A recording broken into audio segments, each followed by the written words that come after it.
네, 정실의 뉴스 브런치 듣고 계신 지금 시각 10시 33분입니다. 금요일에는 저희가 초대석 시간 준비하고 있습니다. 다양한 분야에서 활동하는 여성들 만나고 있는데요. 오늘은 여군 출신으로 군대 내 성폭력과 성차별 등 인권 문제에 대해서 잘 파악을 하고 또 이 문제로 힘들어하는 군인들에게 도움을 주고 있는 군인권센터 방혜린 상담지원팀장 저희가 초대해봤습니다. 어서 오십시오. 네, 안녕하세요. 네.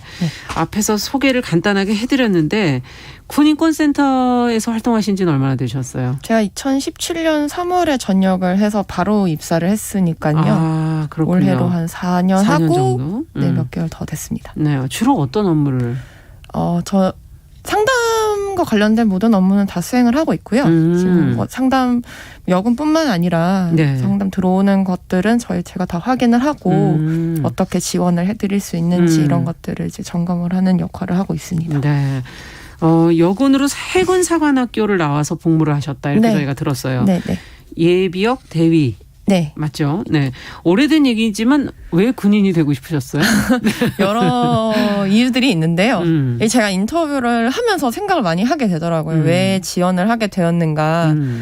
근데 이제 좀 여성한테 개방된 공간이 된 지가 얼마 안 됐잖아요. 그렇죠. 제가 해군사관학교로 10번째 여생도였는데 기수로는.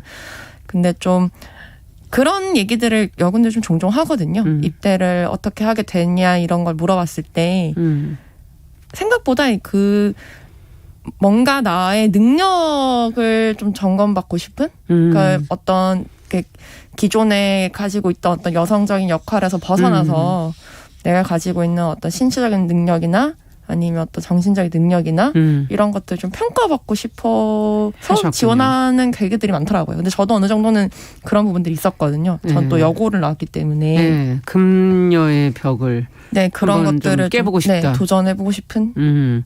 그런 욕심이 있으셨던 거군요. 근데 실제 군 생활을 해보시니까 어떻던가요? 금녀의 벽을 깨고. 근데 저는 조건이 좀 수월하긴 했었어요. 네, 그러니까 제 군 생활이 나쁘진 않았거든요. 네, 왜냐하면 제가 이제 여러 군데서 얘기하지만 어쨌든 저는 사관학교 출신이고 맞아요. 성적을 어쨌든 좋게 인관을 했기 때문에 그리고 제가 여생도들 치고는 키가 되게 큰 편이었거든요. 네, 그러세요. 네네. 그리고 뭐 체력 조건이 나쁜 편이고. 것도 아니었고, 네, 저는 남군 기준으로도 거의 다 특급 기준이었기 때문에, 그러니까 확실히 복무를 하기가 좀 수월했던 부분들이 있죠. 근데 이제 이런 부분들을 가지고 있지 못한 여군들이 훨씬 많거든요. 출신도 다양하고, 그렇겠군요. 네, 신체 조건도 너무 다양하기 때문에 조건에 신체 조건은 들어가지 않는 모양이죠. 들어가는데요. 까다롭진 않습니까?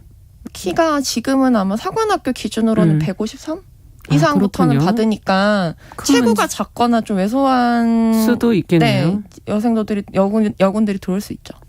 그렇군요. 들어가서 지금 이제 또 군 생활을 제가 여쭤본 것 중에는 최근에 그런 군대 내 문화, 특히 성 부분 또 폐쇄적인 조직 문화, 뭐 네. 성인지 감수성 이런 지적들이 지금 나오고 있으니까 네, 네. 군 생활을 그래서 제가 또 여쭤본 것도 있거든요. 그런 측면에서 본다면 그러니까 어떠셨는지? 이제 제가 수월하다고 생각을 했던 거는 그러니까 그들이 어떤 요구를 하는 군인의 상이라는 게 있잖아요. 네. 그런 것들을 수행하기가 좋았던 거죠. 어떤 그러니까 그런 남성적인 어떤 뭐 외형이라든가 아니면 태도라든가 뭐 군 생활에 대한 어떤 에티튜드라든가 이런 것들이 굉장히 그러니까 과도하게 강조되어 있는 남성성이 그거 자체가 좀 있고. 남성 기준으로 되어 그렇죠. 있다는 말씀이시네요. 네, 지금 네, 듣다 네. 보니까. 네. 예. 그러니까 이거를 누가 더 수월하게 할 수 있느냐 여성들 중에 결국에 이게 그 군대 내에 적응하는 그런 어떤 키거든요.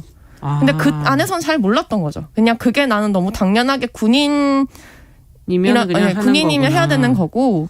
그냥 막 이제 제가 여기저기 이런 표현을 많이 쓰는데 그 처음에 여군들이 들어가게 되면 그 훈육관들로부터 뭐 선배들이나 뭐 너는 여성이 아니고 너는 군인이다. 근데 이게 웃긴 말이거든요. 사실은 남군들은 절대 들어보지 못했을 말일 거란 말이에요. 아, 그러네요. 근데 남성들한테 너는 남자가 아니고 군인이야라는 얘기를 하지 않잖아요. 맞아요. 그 말에서 이미 어폐가 있는 거죠. 네, 여성을 어떤 기준으로 이제 거기 조직 안에서 필요로 하는 여성이라는 건 결국은 그 기준에 맞춰야 되는. 그렇죠. 네.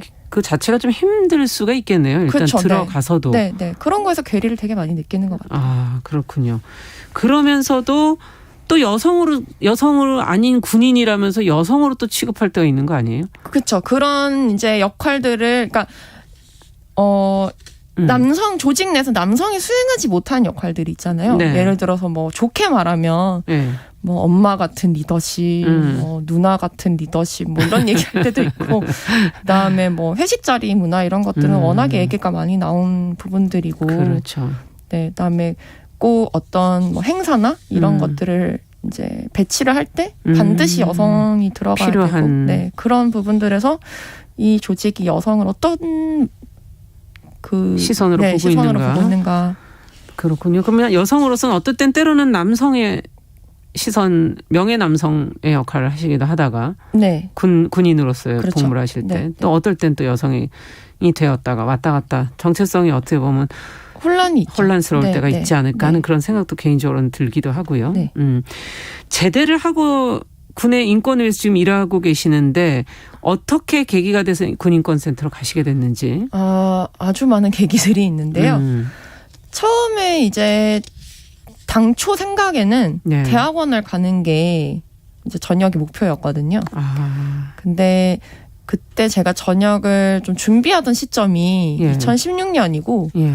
2016년에 많은 정치적인 뭐 페미니즘 이슈가 워낙에 많았었거든요. 강남역 살인 사건도 있었고 아, 그렇죠. 그때쯤에서 이제 막 페미니즘과 네. 관련된 어떤 리부트들이 많이 일어났었고 예. 그리고 이제 탄핵 정국 들어갔죠. 네, 들어가고 그런 네. 상황들이 생기면서 뭔가 내가 겪었던 어떤 그런 가부장적인 질서들, 구질서에 대해서 좀 지적하거나 이런 활동들을 해보면 좋겠다. 그 시점에 이제 제가 어쨌든 저희 소장님이랑 좀 연락이 닿게 돼가지고 네, 들어가게 되었습니다. 네. 어찌 본다면 자잘한 그런 경험들이 누적된 것이 있는 거네요. 네네. 군대 예. 내에서의 경험들도 많은 영향들을 끼쳤고요. 최근에 지금 군대 내 성폭력 문제 크게 지금 논란이 되고 있지 않습니까? 네, 네. 공론화되고 네. 사실 군대 내 성폭력은 여군만 해당되는 거는 아닌 것 같긴 해요. 아니죠. 예, 남성 대상의 사건들도 네. 많은데 네. 지금 그 안에서 군인권센터에서 상담을 하시면서 느끼실 때 어느 정도 상황입니까? 저희가 접수를 하는 건수를 봤을 때는 예. 동성 간 성폭력이 훨씬 많고요. 네. 일단은 이제 여군 수 자체가 적은 것도 그렇죠. 있고 여군들은 상대적으로 좀 피해가 발생했을 때 한 번에 신고는 잘 안 하거든요. 여러 가지 이제 자기들의 어떤 직업적인 안정성이나 자기의 위치나 이런 것들을 고려해서 신고를 하는 편이기 때문에 그 병사들 같은 경우는 확실히 그런 부담에서 좀 덜하다 보니까 네. 피해가 피해가 발생을 하면 신고나 상담을 좀 하는 편이거든요. 예. 그런 것들 좀 여러 가지 그게 고려가 돼서 남성 간 어떤 성폭력, 특히 병사들이 영내에서 일어나는 성폭력들에 대해서 상당히 많은 편이죠. 상당히 많은 편이라는 건 어느 정도인 건가요? 저희가 접수하는 성폭력 건의 거의 80% 이상. 80% 이상. 네. 네. 이번에 이제 성폭력 피해를 입은 여군 사망 사건, 지금 성폭력 피해를 입었던 여군의 사망 사건은 이번이 처음이 아니고 네. 사실 여러 번 있었기 때문에 이것을 봤을 때 사실을 은폐하고 지금 무마하려던 그런 시도들이 있지 않았습니까? 네. 그만큼 신고하기가 어렵다는, 앞서 지금 신고가 쉬운 건 아니다. 신고를 못하는 구조죠. 거의 지금은. 지금 회의와 압박도 있고. 네, 네. 그 어떻게 된 건지 그 구조를 한번 좀 설명을 해주세요. 그러니까 이제 여러 가지 그 성폭력 통계에서 나오듯이 가장 주된 피해자 그룹은 이제 여군 하사 중사들이거든요. 네. 여기가 이제 연차로 치면 1년 차에서 한 3, 4년 차 사이. 그러니까 이제 얼마 근무를 하지 않았고, 네. 네, 이 조직에 편입된 지도 얼마 안 됐고, 이 조직에 적응하기도 굉장히 어려운 상황에서 어떤 그런 성별 권력이나 이제 계급 권력이 이제 개입이 되면서 나타나는 형태인데, 네. 그 간부들이 3, 4년 차에 주로 뭘 하냐면요. 요때 이제 그 장기 자원 선발을 하거든요.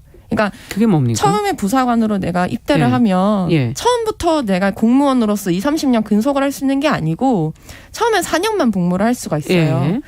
그리고 이제 3년차 복무 때 내가 장기 자원으로 계속 근속을 할 수 있는지 없는지를 결정이 그때 결정이 되는 거예요? 그때 나거든요. 중요한 시기네요. 굉장히 중요한 시기죠. 그러다 보니까 이제 그런 어떤 내가 인사 고과나 이런 것들을 고려를 하다 보니까 그러니까 그 장기 선발 자체는 물론 이제 정량화된 점수가 있는데 이거는 대부분 다 맞춰오거든요. 뭐 표창 점수, 체력 그렇죠. 점수 이런 거 다 맞춰오니까 그럼 남는 건 이제 인적 평가인데 그거는 이제 좀 개별적으로 주게 되는 거잖아요. 여기에 뭐 소문이 들어갈 수도 있고 그런 뭐 관찰된 어떤 결과들이 나올 수도 있고 그런 거를 이제 여군들이 고려를 안 할 수가 없는 거죠. 이 시점에서는. 그렇기 때문에 이게 뭔가 신고가 됐을 때는 여기에 기록이 남게 될 수도 있는 거고. 그런 거 소문이 돌 수도 있고요. 신경이 쓰이겠네요. 네. 그리고 아무래도 내가 그런 상황들이 계속 노출이 되다 보면 업무적으로 집중을 하기가 어려운 상황들이 많잖아요. 그러면 이제 업무에도 문제가 생길 수 있으니까 일단 덮고 가자는 게 되는 거죠. 그 시기에 근데 지금 피해자들이 나오는 경우가 많다. 네. 거의 대부분이죠. 여군 피해자들은 그 그룹에 다 거의 대부분이라고 보시면 돼요. 네. 그거는 어떻게 본다면 신고하기 어려운 상황 속에서 그런 피해를 당할 경우가 이제 많은 건데. 쉬운 타겟이 될 수 있는 거고. 그 외에도 지금 구조적으로 어떤 점이 좀 바뀌어야 이런 문제들이 해결이 될 수 있습니까? 일단은 신고를 할 수 있는 문화를 좀 조성을 해줘야 되는 거거든요. 그러니까 피해자들이 그러니까 군에 좀 민감하게 생각하는 게 이게 꼭 이런 뭐 병령 사고나 아니면 성폭력 사고가 발생을 하면 군대가 늘 하는 것이 이 문제는 우리가 반드시 근절을 해야 되고 그래서 오늘부터 병령 혁신 작전, 뭐 병령 혁신 100일 작전 뭐 이런 걸 해요. 근데 그런 기간들을 운영을 해서 궁극적인 목표는 사고를 줄이는 거거든요. 근데 사람이 사는 곳에서 사건 사고라는 거 발생 안 할 수가 없는 일이고 사고는 발생을 하게 되어 있는데 근절이 되기가 근절이 될 수가 없죠. 그런 건 유토피아에서나 가능한 얘기니까요. 그러니까 중요한 것은 신고 건수가 높아지는 게 아니라 이 신고 건수가 높아지는 거에 대한 함의가 중요한 거거든요. 그러니까 성폭력 같은 경우에는 뭐 민간에서도 그렇지만 워낙에 암수율 자체가 높은 범죄이기 때문에 신고가 안 되는 경우가 많단 말이에요. 근데 신고가 안 되면 가해자도 상습적으로 되거든요. 맞아요. 네, 그러니까 신고가 높아진다라는 건 결국에는 이 조직이 믿을만하고 맞습니다. 이 문제를 해결하려고 하는 피해자 의지라는 건데 이게 높아지는 거를 부대가 민감하게 굴어서는 안 되는 거거든요. 그러니까 그 수치에 너무 연연하지 말고 근본적으로 근절하고 싶다면은 좀 더 장기적으로 보면서 신뢰를 줘야 된다. 네, 그러니까 피해자가 신고를 했을 때 이후에 해결이 되기만 하면 되는 거죠. 피해자 보호를 받고 사건이 해결되는 그 구성을 잘 짜야 되는 거지. 사건 자체를 줄인다라는 거는 너무 어려운 얘기죠. 네. 어디다 정말 방점을 찍고 노력을 해야 하느냐에서 구조적인 문제가 있는 것이다. 네. 지금 성폭력 상담 건수가 지금 군 인권센터로 들어오는 게 국방에 또 국방 헬프콜이라는 게 또 있더라고요. 이건 이제 국방부 내에 있는 거. 국방부의 한 라인이죠. 한 라인인 게 국방 헬프콜. 그리고 군 인권센터 내에 이제 성폭력 상담하는 곳이 있고. 이 두 개 중에서 지금 군인권센터 쪽으로 성폭력 상담 건수가 지금 더 많다 이렇게 많죠. 지금. 이것이 또 반증하고 있는 게 있는 내부를 안 믿는 거죠. 내부의 어떤 그 내부 조직이 가지고 있는 문제 해결의 메커니즘을 전혀 믿지 못하고 이 사건을 외부에다 신고를 해서 내가 외부의 보호 속에서 어떤 문제를 해결하고 싶은. 내부에선 보호받지 못한다. 그러면 그 안에서는 어떤 절차로 가게 됩니까? 국방 헬프콜로 전화를 하게 되면? 헬프콜로 전화를 하게 되면 그 부대 지휘관한테 사건을 통보를 해주거든요. 부대 지휘관한테? 그럼 부대 지휘관이 이제 이 사건을 뭐 입건 처리를 할 것인지 뭐 징계를 할 것인지 이런 것들을 이제 판단을 해서 하게 되는데 여기서 일단 1차적으로 이제 회유나 이런 것들이 들어가서 개입될 수가 있는 거죠. 여기에 만족 안 하고 또 다음 단계로 갈 수 있는 건 또 뭔가요? 그렇다면? 그러니까 여군들이 성폭력을 신고할 수 있는 루트들은 많거든요. 근데 이제 어쨌든 내부에서 신고를 하게 되면 그 안에서 처리가 되고 나의 신상이 어디까지 유포가 될 것인지를 가늠할 수가 없는 상황이다 보니까 이 지휘관을 통해서 정보가 밖으로 나갈 수 있다는 얘기군요. 그렇죠. 왜냐면 뭐 어쨌든 문서나 이런 것들 통해서 나갈 수도 있고 부대라는 그러니까 조직이 폐쇄적일수록 소문이라는 것은 굉장히 빨리 돌기 때문에 그런 이제 것들을 우려하는 분위기들이 있죠. 그래서 여군들이 신고를 잘 안 하려고 하거든요. 그런 이유군요. 폐쇄적인 만큼 소문이 많이 도는 거군요. 또 여성 그 군인들의 숫자가 많지 않다 네, 보니까. 전군의 6% 정도밖에 안 6%. 되니까 이 부대에 네. 사고가 났다. 이러면 몇 명으로 확 좁혀지니까 얘기를 하지 않겠다라고 얘기를 안 해도 알 수가 있겠군요. 어느 그쵸. 부대에서 문제가 있다 네, 그러면은. 네. 그러니까 그 이번에 공군 사건도 부대를 이동을 하잖아요. 예. 이동을 한다 해서 이 소문이 끝나는 게 아니거든요. 같이 다 따라오는 분위기이기 때문에. 그러니까 이제 이 이동해서의 그 어떤 괴롭힘이나 이런 문제들도 지금 계속 얘기가 나오고 있잖아요. 네, 이런 맞아요. 것들이 이 사람한테 국한된 일이 아니라는 거죠. 여군들 입장에서는. 이 다 모두가 겪었던 일이고 이번에 또 반복이 됐으니까 예. 이제 앞으로 절대 신고하지 말아야겠다. 이렇게 분위기에 조성돼 버리는 거거든요. 도리어 이번 사건의 계기로.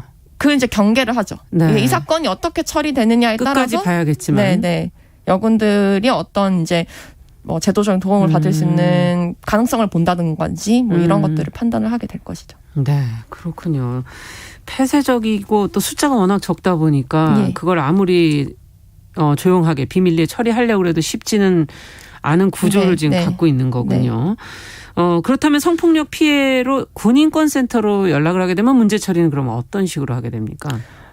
비슷한데요. 네. 저희가 이제 접수를 하게 되면 그 성범죄 피해자 지원을 위한 법률들이 있잖아요. 그 법률에 이제 근거해서 드릴 수 있는 도움들은 이제 어떤 정도 제공할 수 있고, 예를 들어서 피해자 변호인, 변호인, 네, 피해자 법률 대리인에 위한 어떤 선임 문제들이나, 예. 그다음에 뭐 상담 지원. 예, 그다음에 상담 지원. 이분이 뭐 예를 들어 정신과적인 치료나 심리 치료가 필요하다고 하면 그런 예. 부분들도 이제 예산을 쓸 수 있기 때문에 지자체 예산이 다 배정돼 있거든요. 그런 것들을 연계해주고, 그다음에 그 성폭력 피해자분들은 또 진술 같은 것들이 굉장히 초기 진술이 중요하고, 맞아요. 진술 자체를 잘 못하시는 경우도 있거든요. 어쨌든 너무 리마인딩을 해야 되니까. 놀라고 네, 또 안 좋은 기억이기 안 좋은 때문에. 기억이잖아요. 네. 그래서 그런 신뢰관계인 진술조력인으로 저희가 또 지원을 해드리고 있고, 부대 내에서 어떤 소문이나 이런 것들이 이제 발생할 우려가 있을 때 예. 부대에 어떤 저희가 이제 조치들을 해달라는 협조 공문이나 이런 것들을 작성을 하기도 하고요. 그러니까 옆에서 혼자 하실 수 없는 거를 같이 도와주시는 역할을 많이 네, 하시는. 혼자 절대 해결할 수가 없거든요. 예, 그렇죠. 왜냐하면 어쨌든 나는 일도 해야 되고 근무도 해야 되고, 맞습니다. 가해자 그러니까 피가해자만 있는 게 아니라 이 사람 주변 사람들도 목격자?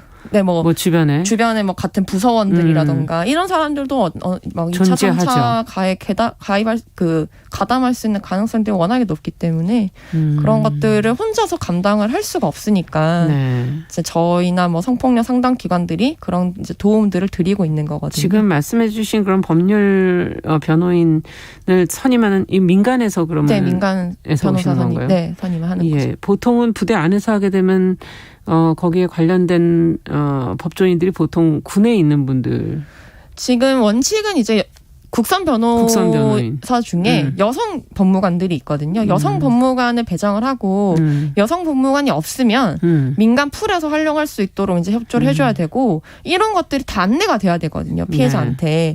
근데 이번 사건은 전혀 그런 게 없었던 거죠. 네.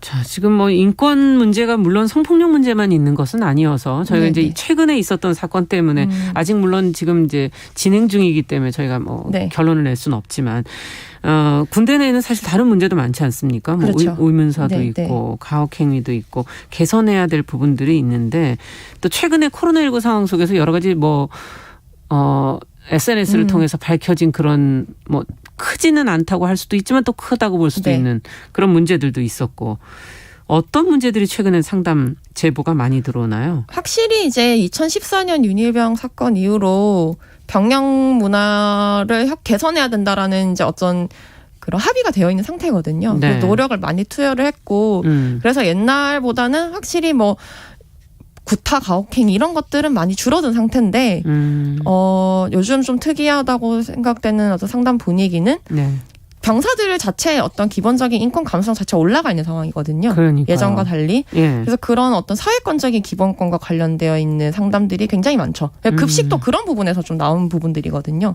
예전에는 그냥 군대면 까라면 까야 되고 그런 것들 굉장히 당연하게 용인된 거라면 지금은 어쨌든 나의 군인이기 전에 시민이잖아요. 그렇죠. 내가 시민으로서 가지고 있는 권리라는 것은 어떤 것이고, 내가 최소한의 물론 헌법상의 어떤 권리를 제한당할 수는 있지만 내가 그래도 시민으로서 가져야 될 수 있는 어떤 최소한의 권리는 보장받아야 된다. 이런 인식이 굉장히 강하기 때문에 네. 그런 사회권적인 기본권과 관련된 상담들이 많죠. 뭐 휴식권이나 노동권이나 뭐 네. 문화권 이런 상담들 네. 많습니다. 요즘. 그렇다면 어찌 보면 상담이 더 늘어났나요? 상담은 계속 늘어나고 있죠. 계속 늘어나고 네, 있나요? 네, 예, 그렇군요.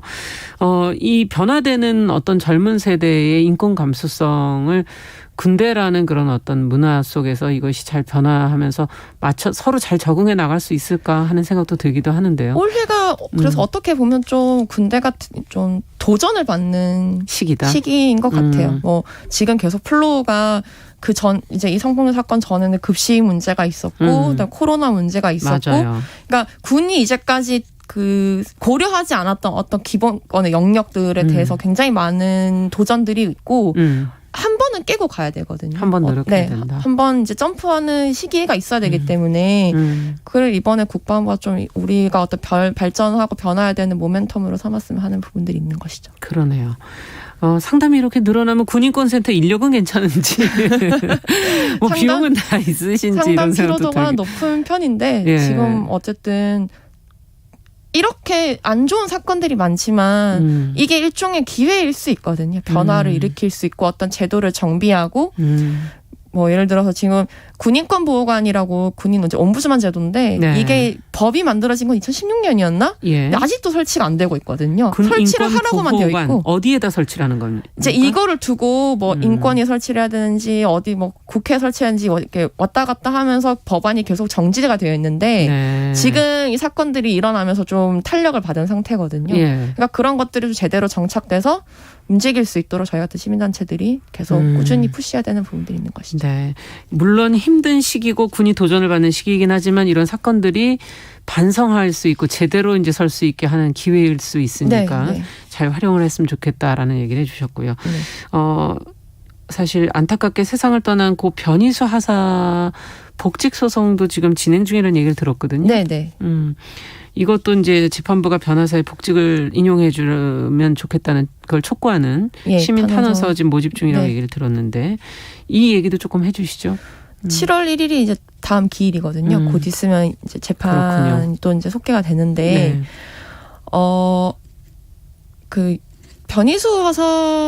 돌아가신 변희수 하사의 문제와 이 여군 문제들과 전혀 동떨어진 문제가 아니거든요. 그러니까 여군, 뭐 성소수자 군인 이런 사람들이 우리 군이 얘기를 하고 있는 어떤 정상 군인의 범죄 밖에 있는 맞아요. 다른 이제 어째 보면 군에서 주체가 되지 못하고 객체로 남아 있는 사람들의 이야기인데. 이 변희수 하사의 어떤 복직이 인용되면 우리가 좀 더 다양한 어떤 군을 상상할 수 있는 계기들 그리고 객체로 존재했던 인원들이 어떻게 우리가 주체로 들어와서 이 문화를 바꿔나갈 수 있는가 네. 이런 문제들이랑 같이 연결되어 있기 때문에 같이 고민해봐야 네, 같이 고민해봐야 되는 것이죠. 네. 오늘 말씀은 여기까지 듣겠습니다. 말씀 잘 들었습니다. 감사합니다. 네, 감사합니다. 네, 군인권센터 방혜린 상담지원팀장과 함께 군대에 대한 인권 문제 같이 이야기 나눠봤습니다. 정용실의 뉴스 브런치 금요일 순서도 같이 인사드려야 되겠네요. 저는 주말 보내고 다음 주에 뵙겠습니다. 감사합니다.